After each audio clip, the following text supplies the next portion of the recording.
Aaron is here for sports updates across the globe. Aaron joins us at Kerjala. Great to have you, Aaron. Yeah, good morning to you. And welcome back from Benin City. Thank you very much. Yeah. Doctor, good morning to you. Good morning, Aaron de Benon. Yes. Let's start it off from the NFF elections.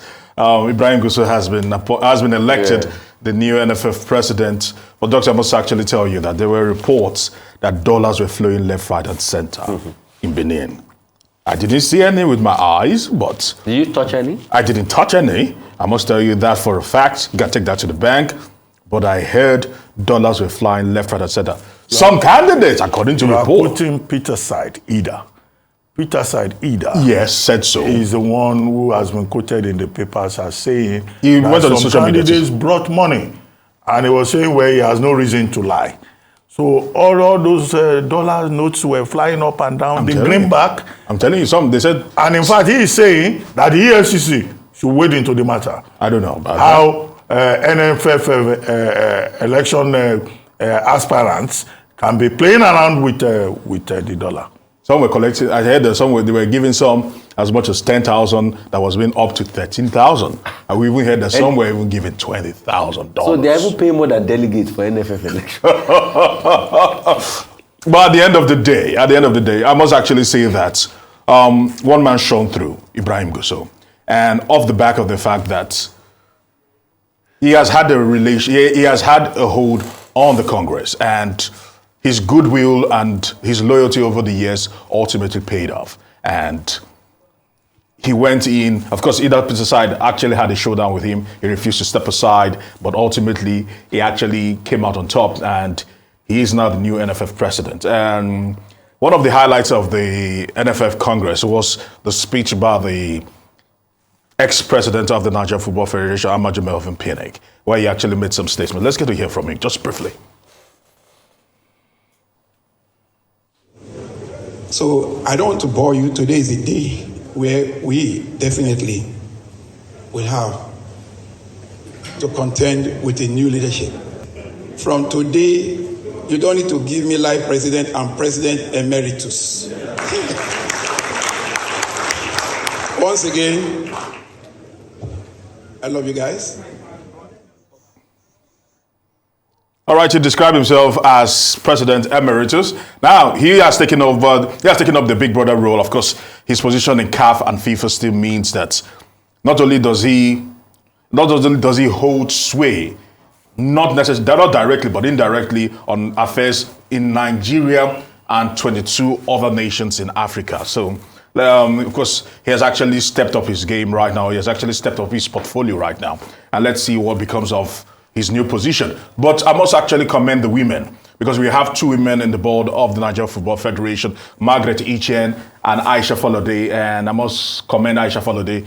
She really worked hard to get there. She was on the board as a chairperson of the Nigeria Women League. Right now, she is representing Edo State on the board. So kudos to her. Now let's move on to the disastrous show. And what the FIFA president called the darkest day in football. Armenia FC going out there, and their investigations are going on right now. The PSSI, talking about the Indonesian Football Authority, they've actually said that they've opened investigations because they said initially that tickets were not going to be sold to Persebaya. And we learned that the stadium could only take 38,000 and 42,000 tickets were actually sold. And people are blaming the police because they said that the police tried to put everything under control at one end of the stadium, and chaos broke out at another end. And while the police were trying to curb those that were running into the pitch, they decided to fire tear gas at people that were not even aggressive, that people that were just in the stands. And once again, FIFA has insisted that using tear gas in stadiums is a big no-no. We saw this play out at the Abuja Stadium, and a lot of red flags, a lot of loopholes have been exposed by this, and the figures are still oscillated. Some we are seeing contrary figures. Some are saying 174, some are saying 124. But it's a very dark day in football. One of the worst tragedies we've seen in football, and it could have been avoided. Yeah. People saw this coming, and some people dropped the ball and right now people are paid with their lives. Away from that, Manchester United once again have been told that there is one big city in town, or there's one big team in town, and that is the Manchester City, as Erling Haaland and Phil Foden got hat-tricks on the day as they completely blitzed Manchester United 6-3.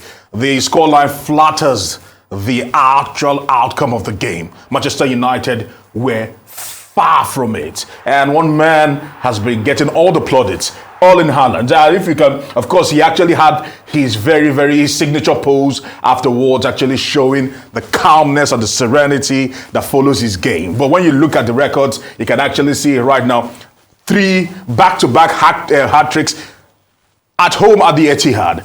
Right now, 8 games played in the Premier League, 14 goals scored. At the moment, he's untouchable, too hot to handle, and teams are literally racking their brain how to stop this man. He's lethal in the air, with his left foot, right foot. Got a good head. You know, got a good he's mind. just menacing. But also, Arsenal over the weekend actually had something to celebrate as Thomas Partey scored what was a stunner, the first of several goals. It ended up 3-1 in favor of them. Formula One, quickly, let's actually tell you that Max Verstappen had a day to forget at the Marina, but They're still going to win the title. But they say in Suzuka, all he needs is 8 points away from Leclerc, 10 points from Perez, who won the race, by the way, and he's good to go. And finally, in the London Marathon, because we had a packed London Marathon, Kipruto actually won for the men, and it was actually a good one because these are guys that have never won the London Marathon before, and of course, Yehula for the women actually won the elite women's final podium. So you look at that, and it was a good one. But some of the highlights from it were the fact that several people were running for different courses, and you could see them. They came out very colorful. Of course, Anthony Joshua was actually there to actually give out drinks and water to some people there. And Kipchoge was also there to give out medals. It was a colorful event, and it actually highlighted what was the London Marathon. A lot of people were out once again celebrating and running for different courses, and it was actually a very, very accomplished race. I mean, it's a showcase of London anytime the London Marathon happens, and I'm really, happy for them. They've got their day in the sun. Congrats to the winners. But real quickly, where should I start from? Start from Formula One. Good one to Checo, Sergio Perez. Checo did win a race. Yeah. Checo is quite a great driver, but the circles was the problem in Singapore. It was quite wet. You can see cars spinning around, a lot of accidents, freak accidents. Yuki Tsunoda had to pull out at some point and all of that. Going through the 14-15 turn was always very problematic for most of the drivers, but it's obvious Verstappen has won this year. If I were to cast the headline between Manchester City and Man United, I'll probably say the noisy neighbors blows their vuvuzela in the ears of Man United fans. That's what I'll call it. Because Man United always calls the citizens the noisy neighbors. And this one, giving you 6-3, is like blowing their vuvuzelas right in your ear. Haaland is unbelievable. So I was talking to somebody yesterday when I saw the game. I said, if Man City keeps lying to themselves by saying they bought this guy for £53 million, they're lying to themselves. And if you believe... No, they actually did. That they got Erling Haaland for £53 million. They actually did. You lied to yourself. No, but they actually did. Because this guy is like £200 million. If you'd ask me, but... he's like £300 million, if I'm not exaggerating, but great guy he is. Keeping the tradition. His father to play for City at a point. He's done so well for himself. Impeccable stuff. 14 goals in about 8 games. Nothing can stop him except for an injury. He's impeccable and all of that. But for the NFF, isn't it amazing that for the position to run football in Nigeria, bribe have to be the order of the day, dollar have to reign? What are we going to do that's going to be devoid of corruption in Nigeria? And you see, you're looking for reasons why our football is not doing well. There goes the reason: corruption and dollars. Corruption. NFF, football, again, dollars, corruption, not passion again. Well, the NFF election, congratulations to Amaju Pinnick. Yeah. Congratulations to the NFF that they've been able to pull this off. Before this election, there were matters in court. There was also a group called Nigeria Football Stakeholders who threatened that blood will flow in Benin. In fact, they said they will carry bomb to the place. Philip Shaibu, the words of Deputy Governor Philip Shaibu, he said they were ready for them. So, but thank God there was no act of violence, no act of terrorism. Yes. And that election has been lost and won.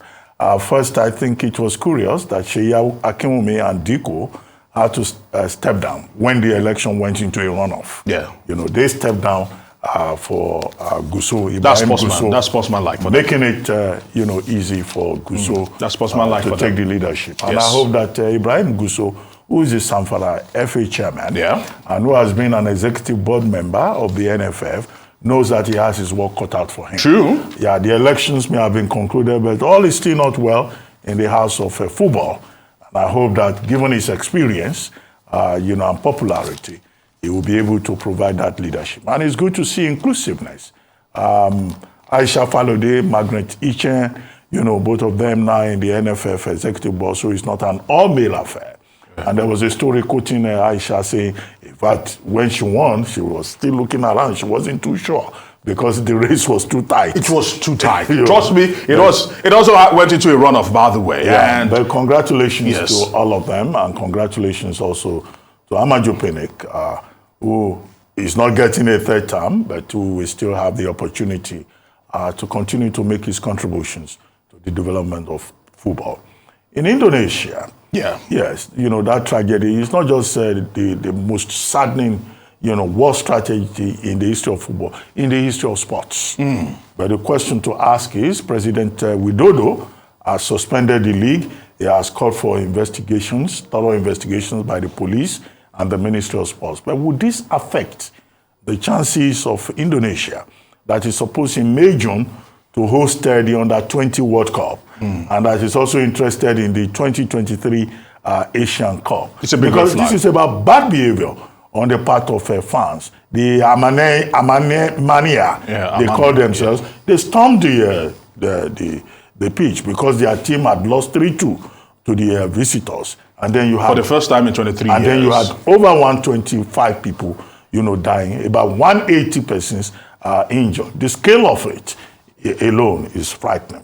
Now, just before we go, Manchester City versus Manchester United. Well, that was not a match. That was complete humiliation. We thought that Manchester United was going through a certain renaissance. But Man City has shown... So they were brought back to earth. Manchester City has put them in their place to say, well, that renaissance is going nowhere where we, are concerned. So, very terrible humiliation, setback, both personally for Eric Ten Hag and also the player. And Cristiano Ronaldo was on the bench, watching the humiliation. Sad. Final point that I want to make. The National Stadium in Lagos is about to come alive again for a different reason. Not because it's a major center of sports, but because OJ's Entertainment Center restaurant is back. I've always said on this program that that's one of the best places you can get pepper soup. But Doctor, I share probably... They are back, and they are saying, look, the entertainment side of that national stadium is alive.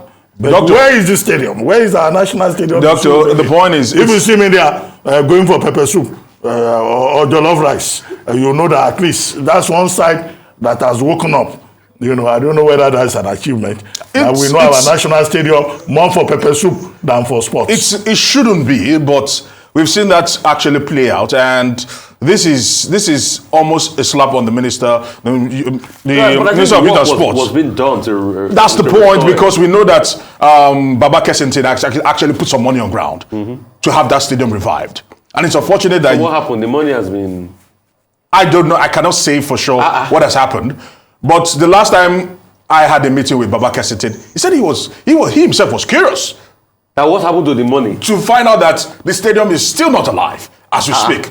And I'm telling you, right from the horse's mouth, and it's unfortunate that is happening. Of course, OJ's has actually taken over the stadium. As a matter of fact, they even tried to pull one on the Sports Writers Association's building by claiming that the hall belonged to them, and there was a lot of back and forth. But they've turned that place to a hub of entertainment whereby they eat fish and have pepper soup. And I'd have some That's good what we time. do at our national stadium. It's unfortunate. I will be there before Friday. It's unfortunate. Because I'm a regular at OJ's. It's unfortunate.